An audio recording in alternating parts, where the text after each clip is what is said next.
Thank you again for being here. We're happy to answer your questions, but let me make a few points first. And that is that I am frustrated, as everybody in the state is, including the legislators, including people, the citizens out there, at the pace of the vaccination. We had our plan developed months ago. It was and is ready. The vaccine, the good news is that we have a vaccine to distribute. That is because of Herculean efforts made by the Trump administration that we're actually talking about distributing a vaccination, which usually takes 4 or 5 years. And we have 2 that are available now and 1 on the way. We have Pfizer's here now and Moderna. That's the one that's in the nursing homes and long-term care. And the others in the hospitals have been distributed out to the large and small hospitals. That's the Pfizer vaccine. That's the one that must be kept cold, very cold, so there are limitations on where it can go and how long it can stay without being in that deep freeze. But we are frustrated, and we are determined to eliminate the bottlenecks that are slowing this down. The good news is in South Carolina, we took a different approach from what they took in most states. We are much better off in South Carolina than they are in other states. In other states, they are cutting their budgets. In other states, they are taking services away from the people. We did not do that. We had our continuing resolution. We watched the money, and as a result, we actually have a small surplus that we will be able to distribute in the budget that you'll hear about later this week for the next fiscal year. That's because we were smart, we were careful with the money. But also what we did not do, which a lot of other states did, was they closed businesses unnecessarily. They went too far. They were not smart about it. We did just the opposite. We were careful. We issued no order closing non-essential businesses. Now, I've read in the press a number of times on such and such a date, the governor closed non-essential businesses.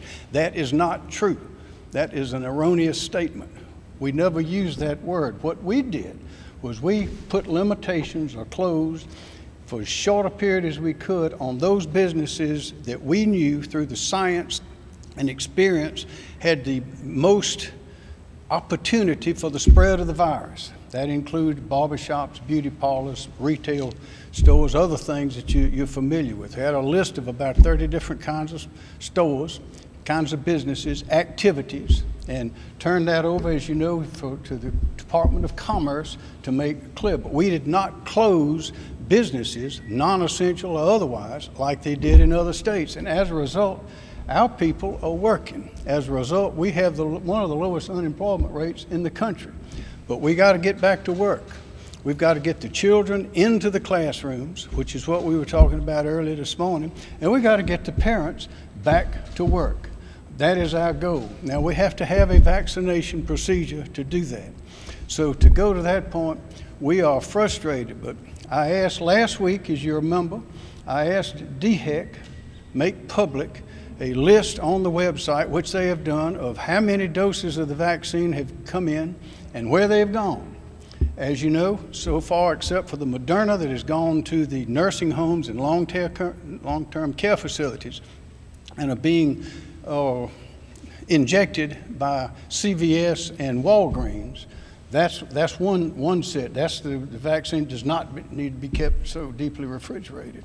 But the other has gone to the hospitals, large and smaller hospitals, and you have a list, and you will be continuing every day. You'll get an update on how many doses have gone in and how many have been used. But they're not being done quickly enough.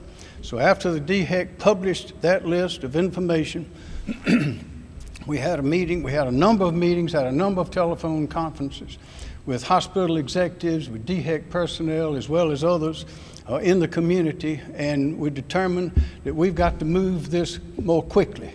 So what I asked DHEC to do yesterday was establish a deadline, and they are communicating that right now as we speak to the hospital executives.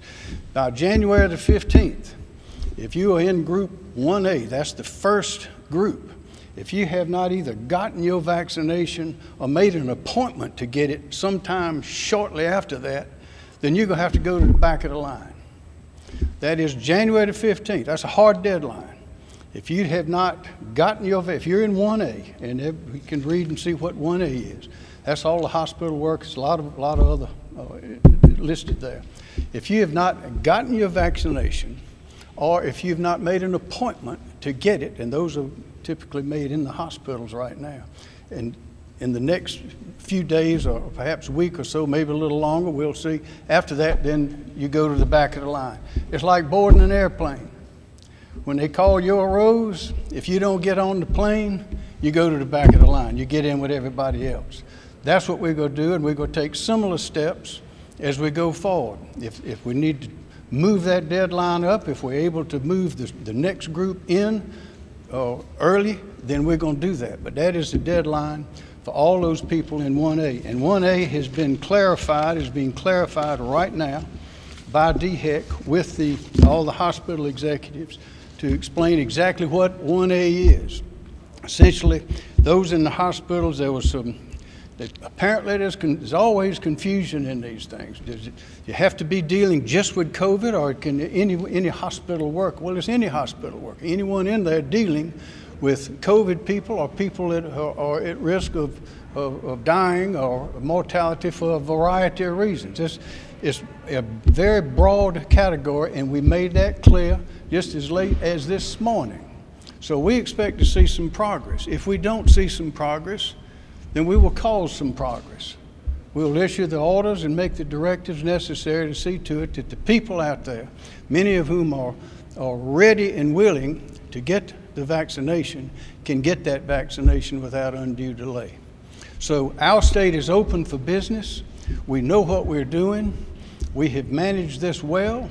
We have outpaced the other states.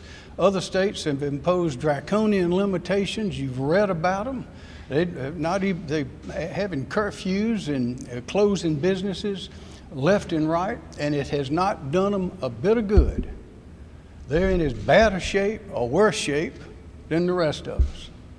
So those things are unnecessary. South Carolina has taken a smart, deliberate path based on Accelerate SC advice, based on information from all sources, from medical, from epidemiologists, and everyone in between, and we are going to get through this. We have the vaccine. The good news is we have the vaccine. The bad news is it's not getting out fast enough to the people, but we're going to fix that because we have found what we believe are the bottlenecks, and we're going to make it work.